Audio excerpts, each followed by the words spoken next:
On April 5, 1933, the President of the United States signed an executive order that made it illegal for American citizens to own gold.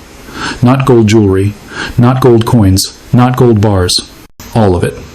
If you were caught with more than 5 ounces of gold, you faced 10 years in federal prison and a $10,000 fine, equivalent to about $200,000 today. This wasn't wartime. There was no invasion. No foreign army was at the gates. The enemy was the government's own debt crisis, and American citizens holding gold were standing in the way of the solution.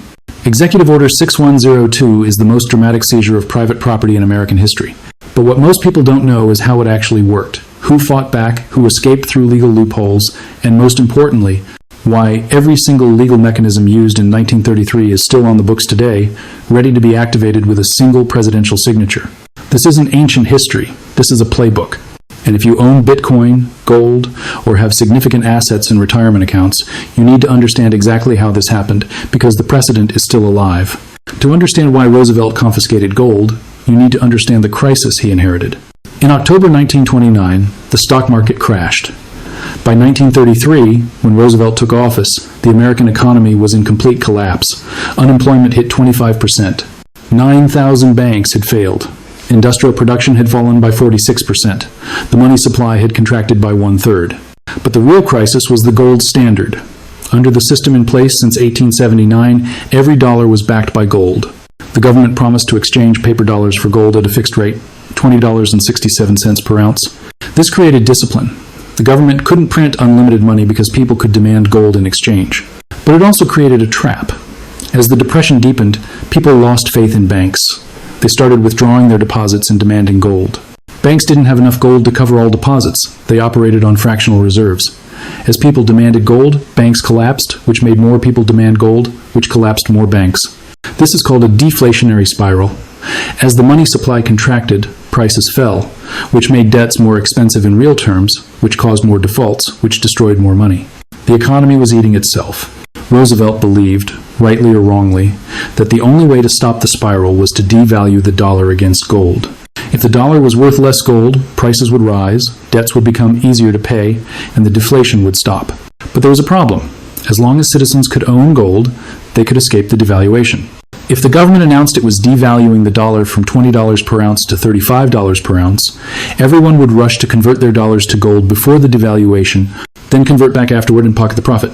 The solution was simple. If you have no regard for property rights, make it illegal to own gold first, confiscate it at the old price, then revalue it at the new price. The government gets the profit. The citizens get paper currency that's about to be devalued. On March 6, 1933, 2 days after taking office, Roosevelt declared a national banking holiday, closing all banks to stop the gold withdrawals. On April 5th, he signed Executive Order 6102. Executive Order 6102 was only 1,000 words long, but it fundamentally redefined property rights in America. Let me walk you through how it actually worked. The order required all persons to deliver all gold coin, gold bullion, and gold certificates to a Federal Reserve Bank by May 1st, 1933. You had 25 days to surrender your gold. There were narrow exemptions. You could keep up to $100 in gold coins, about 5 ounces. You could keep gold jewelry and rare coins with numismatic value. Dentists could keep gold for fillings. But investment gold, the gold people held as savings, had to be surrendered. In exchange, you received paper dollars at the rate of $20.67 per ounce, the official gold price. This seemed fair. On the surface, you were being paid the market rate. But here's the theft. 9 months later, in January 1934, Roosevelt signed the Gold Reserve Act, which revalued gold to $35 per ounce. Overnight, the gold the government had confiscated at $20.67 was now worth $35. The government had just made a 69% profit on gold they'd forced citizens to surrender. Let's put this in concrete terms. If you owned 1,000 ounces of gold in April 1933, you were forced to sell it to the government for $20,670. By January 1934, that same gold was officially worth $35,000. You lost $14,330 in purchasing power transferred directly to the government. This wasn't taxation. This was confiscation followed by revaluation, a two-step wealth transfer that bypassed Congress entirely. Now here's where it gets interesting from a constitutional perspective, because the legal foundation Roosevelt used is still on the books. Executive Order 6102 was issued under authority of the Trading with the Enemy Act of 1917. This was a World War I law that gave the president emergency powers to regulate financial transactions during wartime. But in 1933, America wasn't at war. So how did Roosevelt use wartime emergency powers? On March 9th, 1933, Congress passed the Emergency Banking Act, which amended the Trading with the Enemy Act to give the president these same emergency powers during any national emergency, not just wartime. The Depression was declared a national emergency, therefore the president could regulate gold ownership. This is crucial. The Emergency Banking Act is still law. The Trading with the Enemy Act is still law. The president still has the legal authority to declare a national emergency and regulate ownership of gold, silver, currency, or any other financial instrument. In fact, these powers have been expanded. In 1977, Congress passed the International Emergency Economic Powers Act, which gives the president even broader authority to regulate financial transactions during declared emergencies. This law has been used over 60 times since 1977, usually for foreign sanctions, but the domestic powers remain. The precedent is clear. During a declared national emergency, the president can prohibit ownership of assets deemed destabilizing to the financial system. Now let me show you what actually happened when the government tried to enforce this, because the reality was messier than the law suggested. The prosecutions. Very few people were actually prosecuted for violating Executive Order 6102. The most famous case was Frederick Barber Campbell, a lawyer who refused to surrender 27 ounces of gold. He sued the government, arguing the order was unconstitutional. The case went to federal court.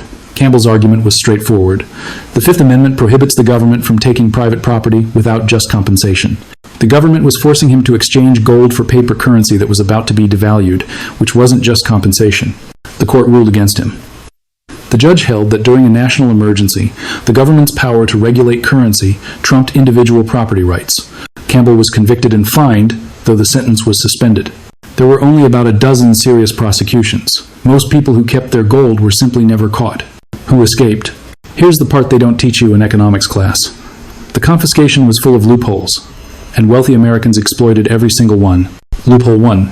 Foreign gold holdings. The order only applied to gold held in the United States.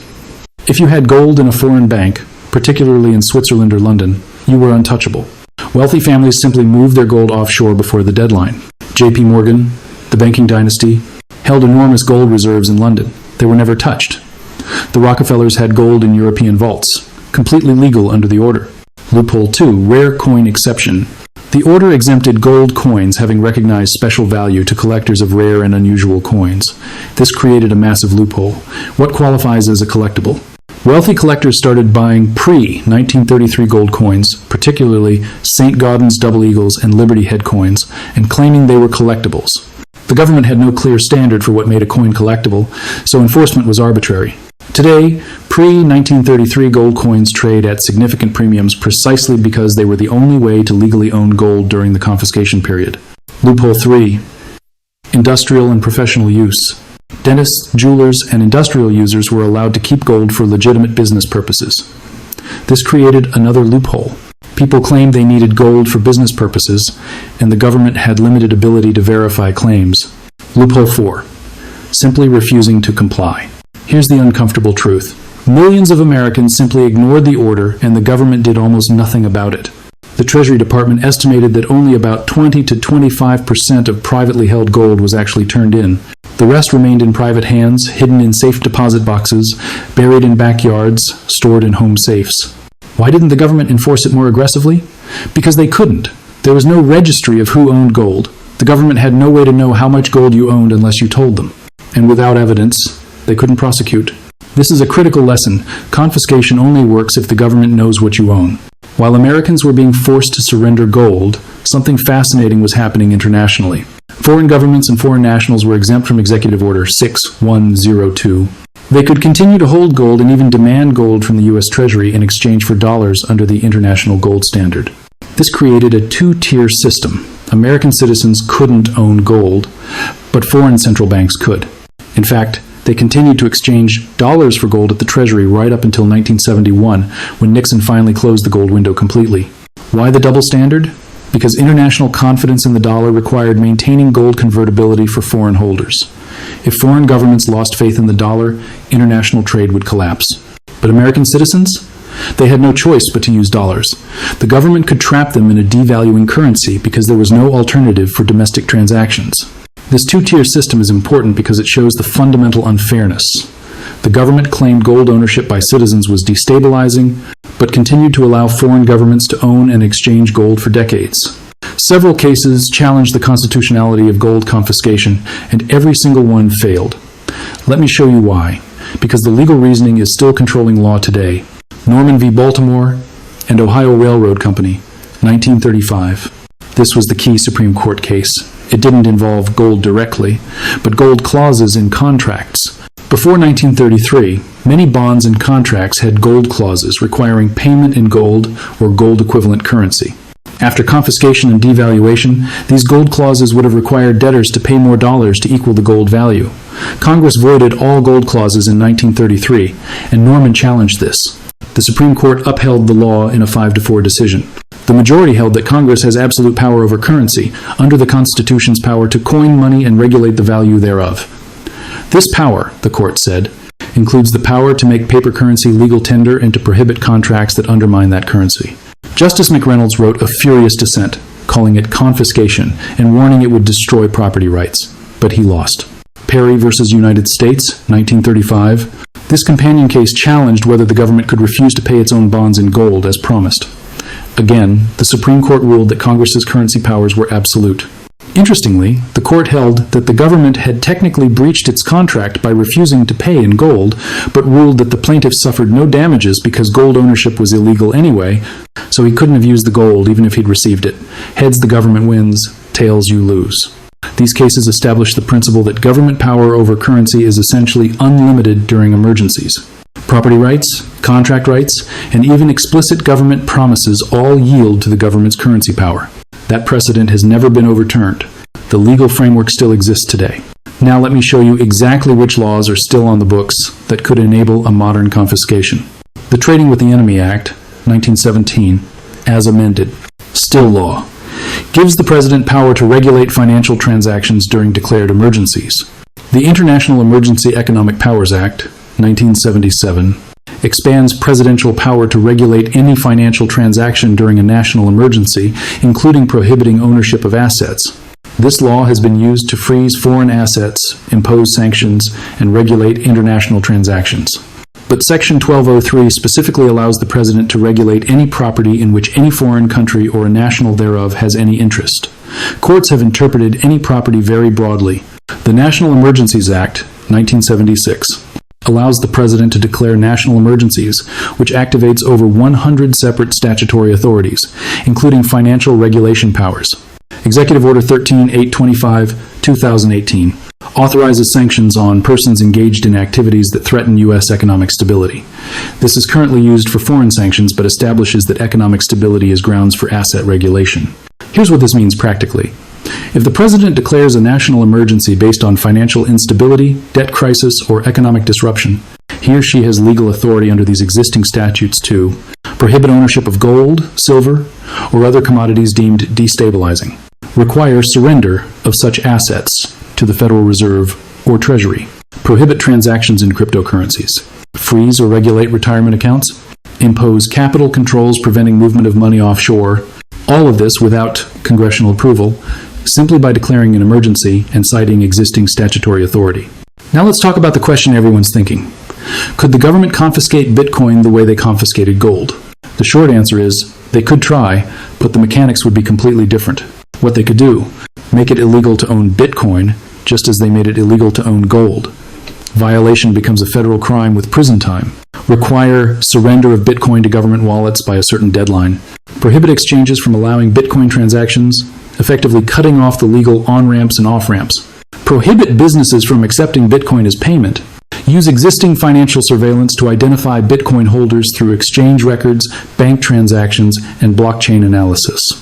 What they couldn't do. Actually seize your Bitcoin if you hold it in self-custody and refuse to comply. Unlike gold in a safe deposit box, which the government could physically confiscate with a warrant, Bitcoin in a hardware wallet is protected by cryptography.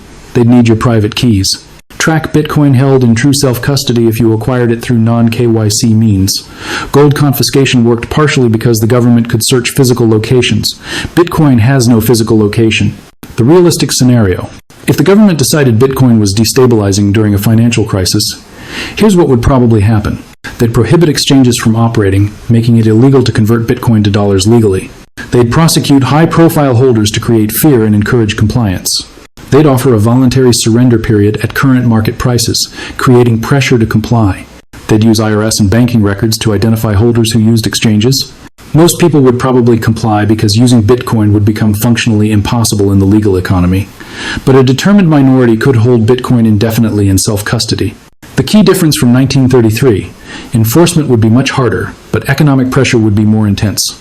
Here's the scenario that should concern you more than Bitcoin or gold confiscation: retirement account nationalization. There's precedent for this, not in America, but internationally. And the legal framework exists. Argentina, 2008. The government nationalized private pension funds, converting them to government bonds. They claimed it was to protect workers from market volatility. In reality, the government was broke and needed to redirect pension assets to fund government debt. Poland, 2013. The government seized half of private pension assets, converting them to government bonds. Debt to GDP ratio dropped overnight, not because debt decreased, but because pension assets were counted as government revenue. Ireland, Portugal, Hungary, all rated private pension systems to fund government operations during the European debt crisis. Could this happen in America? The legal mechanism exists. During a declared financial emergency, the president could order a temporary freeze on retirement account withdrawals to prevent destabilizing capital flight, require retirement accounts to hold a minimum percentage of U.S. Treasury bonds for safety and stability, offer a voluntary exchange of retirement assets for special government bonds at attractive rates, later making it mandatory. Use ERISA, the Employee Retirement Income Security Act, which already gives the government regulatory authority over retirement accounts, as the legal foundation. The political justification would be, we're protecting your retirement from market collapse by guaranteeing government-backed returns. The reality would be, the government forcing you to lend your retirement savings to finance its debt at below market rates. The warning signs. If you see these policy proposals, start paying attention. Guaranteed retirement accounts offering government-backed minimum returns. Requirements that 401k plans hold minimum percentages of Treasury bonds. Proposals to protect retirement savings from market risk through government guarantees. Restrictions on early withdrawal or rollover during times of market stress. These would be sold as investor protection. They would be wealth confiscation by another name. Let me connect this back to the debt crisis we discussed in the previous video. In 1933, the government faced a debt crisis in a deflationary environment. They needed to devalue the currency, but citizens holding gold could escape the devaluation. So they confiscated gold first, then devalued. Today, the government faces a debt crisis in an inflationary environment. They need to inflate away the debt, but citizens holding Bitcoin, gold, or hard assets can escape the inflation. So the question is, will they attempt confiscation again? The key difference is political climate. In 1933, the country was in crisis mode. Unemployment was 25%. People were desperate. Roosevelt had massive political capital and public support. Today, any attempt at confiscation would face fierce resistance. The political coalition that would fight this includes both libertarian right and populist left, strange bedfellows united against government overreach. But never underestimate what governments will do during true crises. If we hit a moment where the choice is between financial system collapse and asset confiscation, history suggests they'll choose confiscation. The trigger would be a combination of debt crisis becoming acute, foreign creditors fleeing treasuries rapidly, dollar losing reserve status quickly, capital flight accelerating, and a president willing to use emergency powers. We're not there yet, but the legal framework is in place. The precedent exists, and the debt trajectory makes some kind of emergency action increasingly likely over the next decade. Let's game out a hypothetical modern confiscation scenario, because understanding who wins and loses matters for protecting yourself. Winners. Those who complied early and got compensated at high prices before revaluation. Those with assets in offshore accounts beyond U.S. jurisdiction, assuming they weren't caught by FATCA reporting. Those with political connections who got exemptions or advance warning. Those who owned exempted assets, possibly real estate, which historically hasn't been confiscated because it's too hard to hide and too economically disruptive to seize. Losers. Those who complied late after prices dropped due to forced selling pressure. Those who held assets in custodial accounts, banks, brokerages, retirement accounts, which the government could freeze with a keystroke. Those who refused to comply but were caught, facing criminal prosecution and asset forfeiture. Middle-class savers who held safe dollar-denominated assets and watched them inflate away. The uncertain category. Those who refused to comply and successfully hid assets. In 1933, millions did this with gold. With Bitcoin, it's more feasible. But you'd be living outside the legal economy, unable to convert to dollars without risk. Based on the history of Executive Order 6102 and modern legal frameworks, here's what the historical record teaches about protecting assets during confiscation. Lesson 1. Diversification across jurisdictions. The wealthy who escaped 1933 confiscation had gold outside U.S. jurisdiction. Today, this means understanding foreign account reporting requirements while legally maintaining some assets beyond immediate U.S. reach. Lesson 2. Avoid custodial risk. Gold in bank safe deposit boxes was vulnerable to confiscation. Gold in home safes or buried in backyards wasn't. Today, assets held by third parties, brokerages, banks, exchanges, are vulnerable to freezing orders. Self-custody reduces but doesn't eliminate risk. Lesson 3. Use legal exemptions. Rare coins were exempt. Today, collectibles, art, and certain personal property might be treated differently than investment assets. But this is speculative. Lesson 4. Understand that compliance is not universal.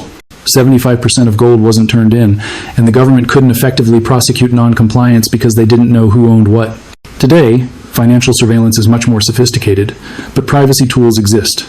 Lesson 5. The government needs crisis to act. Roosevelt needed the Depression emergency to justify confiscation.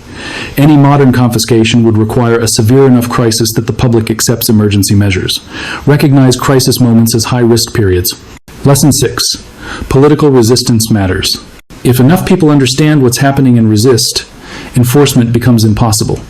In 1933, most Americans didn't understand they were being robbed. Today, with more financial literacy, resistance might be stronger. Let me give you what I think is the most realistic prediction based on historical patterns. The government won't announce we're confiscating your Bitcoin the way Roosevelt announced gold confiscation. It will be more subtle. Phase 1, regulatory capture. Increasing regulation of exchanges, forcing KYC on all transactions, making it practically impossible to use cryptocurrency without government visibility. Phase 2, taxation as confiscation. Imposing taxes so high on cryptocurrency gains that it's economically irrational to hold them. Capital gains rates of 70 to 80% aren't confiscation, but they achieve the same goal. Phase 3, mandatory government accounts. During a crisis, requiring that all cryptocurrency be held in government-approved custodial accounts for security and consumer protection. This gives them the ability to freeze or confiscate later. Phase 4, forced exchange. Offering, then requiring, exchange of cryptocurrency for central bank digital currency at fair market value. Not confiscation, they'd say, just mandatory conversion to the new system. This achieves the same goal as 1933 gold confiscation, removing your ability to escape inflation, but with better optics and less obvious property rights violations. For retirement accounts, the path is even more obvious. Phase 1, minimum treasury requirements. Requiring 401k plans to hold minimum percentages of treasuries, sold as safety requirements. Phase 2, government-backed guarantees. Offering government-guaranteed returns in exchange for converting retirement assets to special treasury bonds. Phase 3, mandatory participation. Making the voluntary program mandatory during a financial emergency to protect retirees from market collapse. Phase 4, below market returns. Once assets are trapped in government bonds, those bonds pay below inflation rates, slowly confiscating wealth through negative real returns rather than explicit seizure. This is financial repression through retirement accounts, and it's more politically feasible than outright confiscation. Executive Order 6102 wasn't some ancient historical aberration. It was a rational government response to a debt crisis, using legal authorities that still exist today. The lesson isn't that the government is evil. The lesson is that governments facing existential fiscal crises will use whatever powers they have to survive, and property rights will yield to that survival instinct. You now know the playbook. You know how they did it in 1933. You know which laws they used. You know who escaped and how. You know which legal authorities still exist. And you know what warning signs to watch for?